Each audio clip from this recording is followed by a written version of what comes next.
Hi, and welcome to The State of Work, the podcast by Lano.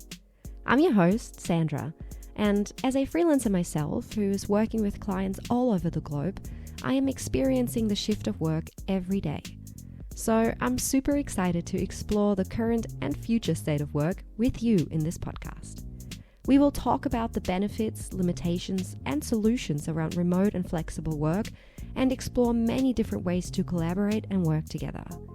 For this, I am chatting with business leaders, innovators, freelancers, and remote employees to learn firsthand how they manage their day-to-day life in an ever-changing and ever-evolving world. Martin Beck is a people person. You can tell that right away when you start talking to him, which is why he has found his way into HR as the business unit director of Catenon, a multinational data-driven recruitment service. He joined me from their office in Barcelona, where he lives, to talk about a phenomenon that has affected businesses all over the world, the great attrition. He explains what great attrition means and what companies can do to keep their top talent. Martin is very passionate about creating a sense of belonging, which is where we also discussed how we can bring back a more human approach to managing people. And I hope I can pick his brain on this important topic some more in the future. All right, thanks for joining us today. Quick question that I ask everyone on this podcast just to start off. Where are you joining us from today? It looks very sunny where you are.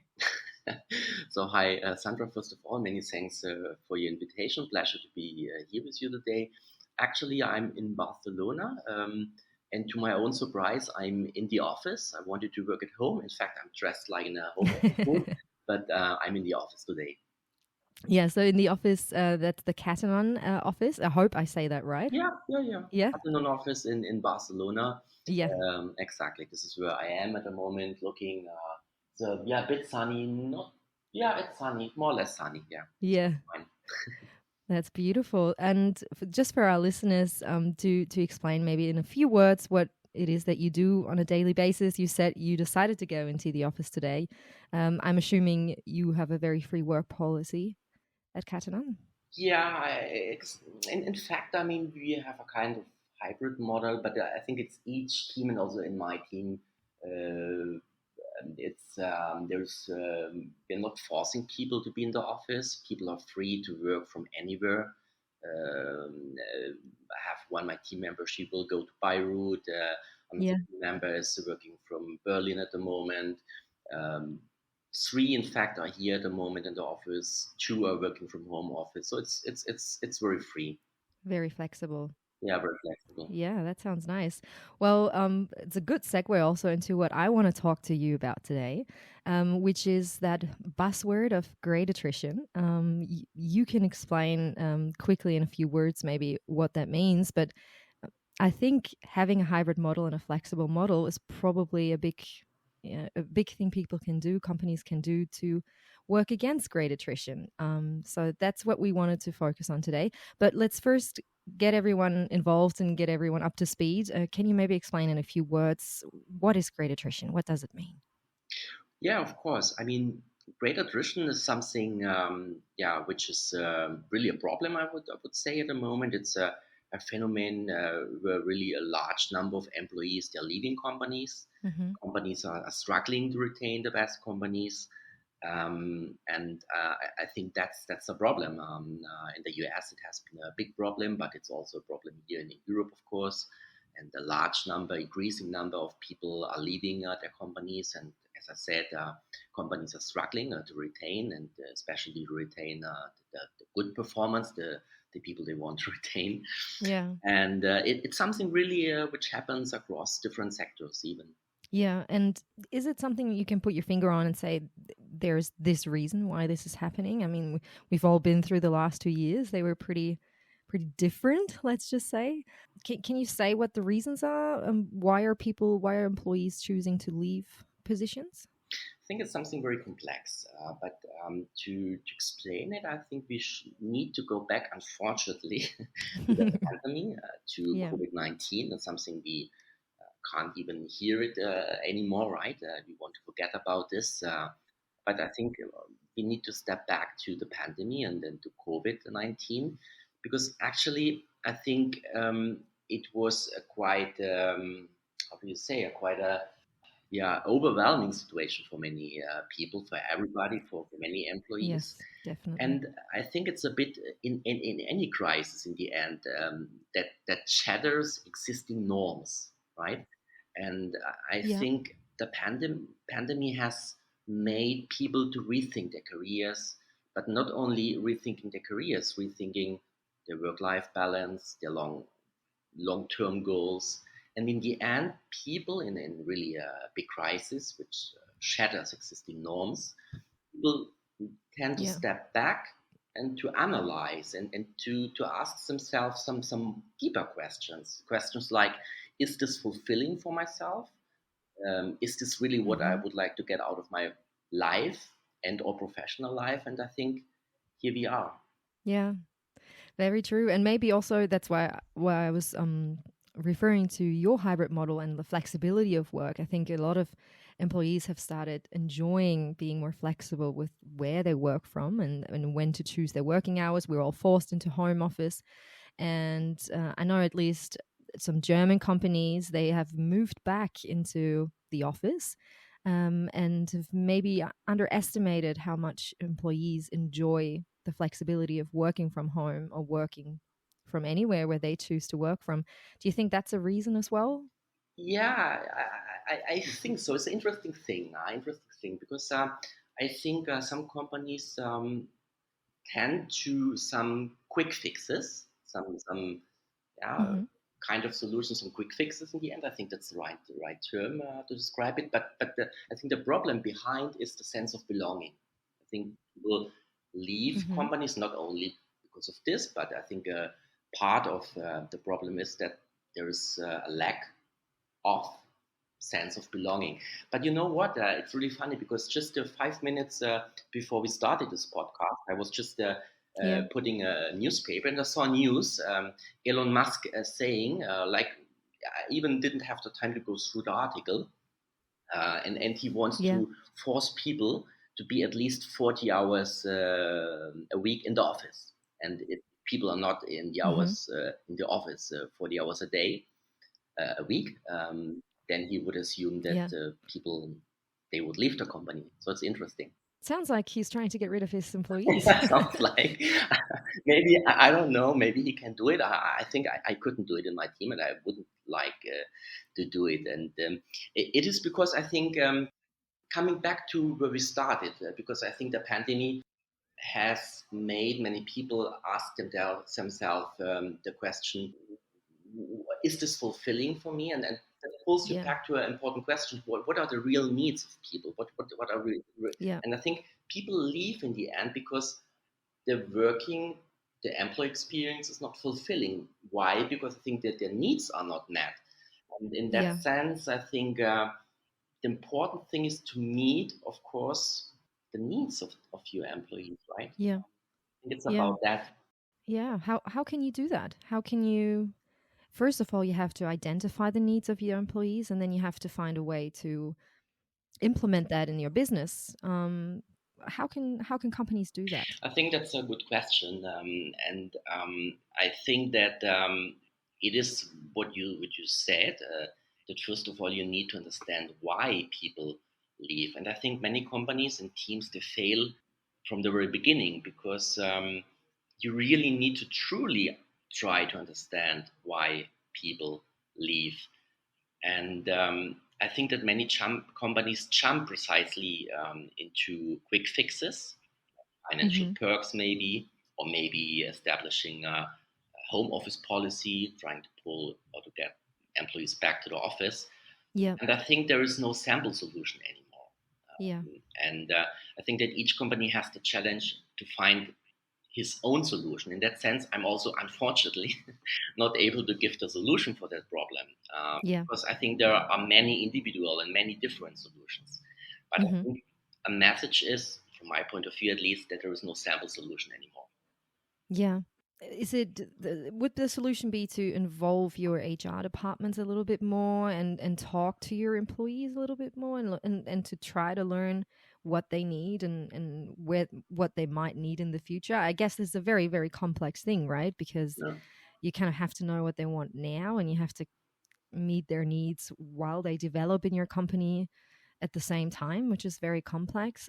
So what's your, let's say if we look at it in an example and we have a smaller, maybe a startup company with only a couple of people working in their team, let's say 10, 15 people, what can an employer do to make these 10 to 15 people happy, or to find out what makes them happy in the first place? Good question. I think, of course, there are some ideas, some reflections we can share on this. Also, I think that there are no sample solutions. I think in general it is important to strengthen the relational ties. That's something important. I think that people are much more into social and interpersonal connections than before. I think that people want to have meaningful interactions. And I think that people, they don't want to just, it cannot be just a transactional relationship anymore. Yeah. And I mean, there are more things which can be done. I think, of course, it is important in general for people that people feel valued, right, by their organization, by their manager. A career path is important. People want to progress, of course. Yeah.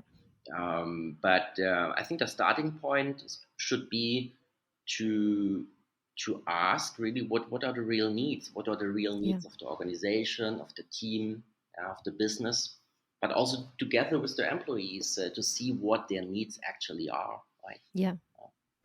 Is this something you would suggest doing as soon as possible? Like maybe even when you hire a new employee right away? Set some boundaries and some expectations? Yes. In fact, we do this at Catenon Yeah. because I always steer my team to ask people in a deeper sense what motivates you. Because, I mean, we headhunt people, right? So we approach people directly. And these people, they are happy in that job. So I even say to these people, you don't need to change. So why should you change? In that sense, I think it's important to find out what, in a deeper sense, motivates people, right? And maybe what concerns people, worries people, and motivates, or what people are longing for, even in a deeper sense. And I think that is important because I think human aspects are much more important than before, much more important. So it's about being human, in fact. Yeah. So at the end of the day, it's, I guess, obviously compensation and benefits and bonuses and all these nice things are still very important and still part of it. But in your experience, the interpersonal aspect, a team spirit, having an environment that you want to work in has gained more traction over the last 2 years. Is that fair to say? Yes, I think that team building, of course, is very important to strengthen the relational ties. The sense of belonging is something, a topic itself. Create a sense of belonging. Very important, not just focusing on a transactional relationship. I think it's important to have to create a career path. People want to progress, having developing opportunities, make them feel valued. But I think it's also to together with the employees decide and have a look together. Let's say what the real needs are and what does it mean for someone, right? Having development opportunities. So I think it requires also for leaders and for the middle management, but for the team leaders in general, it requires them to develop a much deeper empathy than before. And in that sense, I don't think that HR can fix that. Because you can even have a happy, how do you call it, a chief happiness officer, right? Or a good field manager. But what can a good field manager do if the boss is not valuing his team, is not listening to the needs of his team? She will definitely lose the team. So I think that, of course, HR can help, but I think it's it's a cultural thing, definitely. Thing, right? I think it's more. I think you said it in one of the previous podcasts, so I can. It's not that, but it's more about being human. It's more human than resources, right? It's more about people and culture.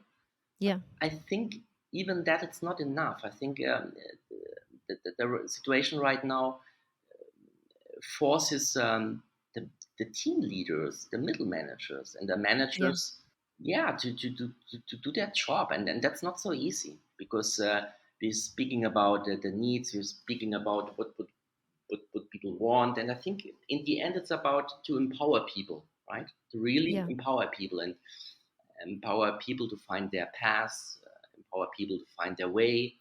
Yeah. Yeah, there's no bulk solution for that. It's a very No, individual and a highly yeah, personal thing to achieve.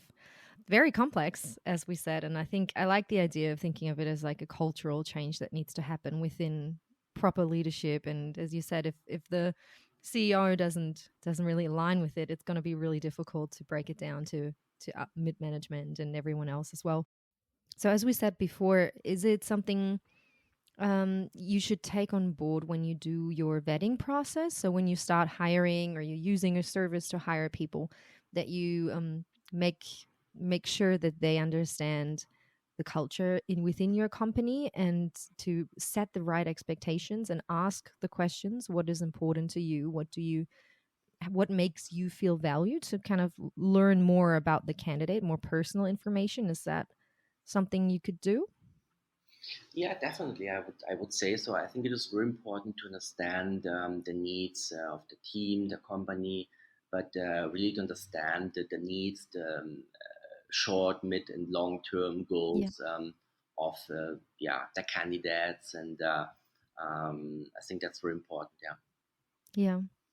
So, what's next then? I always like, because the podcast is called The State of Work, and I always like to ask our the people we talk to, the professionals, the actual talent who know about these specific topics, where do you see the future state of work? What is next, in your opinion? What is next? Honestly, I don't know. Honestly, I don't know. I think it's an incredible time right now. Change has happened. So much change has happened in so little time. I see a lot of pressure right now for the middle management Yeah. because it's not easy to be in every battle and also to maintain the team. And I think the challenge is to become more human, to be more human in business. I think that's the big challenge, and that's also there's a lot to be done still, I would say. Yeah. I like that thought though. The challenge is to become more human again. I think I think if something positive has come out of the last 2 years, then at least it's that. I like that idea. Hopefully, yeah. Right. Well, thank you so much for taking the time to have a chat with us. I can definitely see a few topics in the future that we would need your expertise on as well, when we talked about figuring out the culture, or the relationships, building relationships within teams, and within companies. I think that's a really interesting topic that we probably should be focusing on a little bit in the future as well. So who knows? Maybe we'll see each other for round 2 soon. Thanks a lot, Sandra. It's been a pleasure to speak to you, to be in this podcast, and whenever you want. Perfect. Until next time. The State of Work is a podcast by Lano and is available wherever you get your podcasts. You can also find us at Instagram or Twitter by searching for The State of Work. For more information about today's topic and links to further reading, check out our show notes at podcast.lano.io. Thanks for listening, and until next time on The State of Work.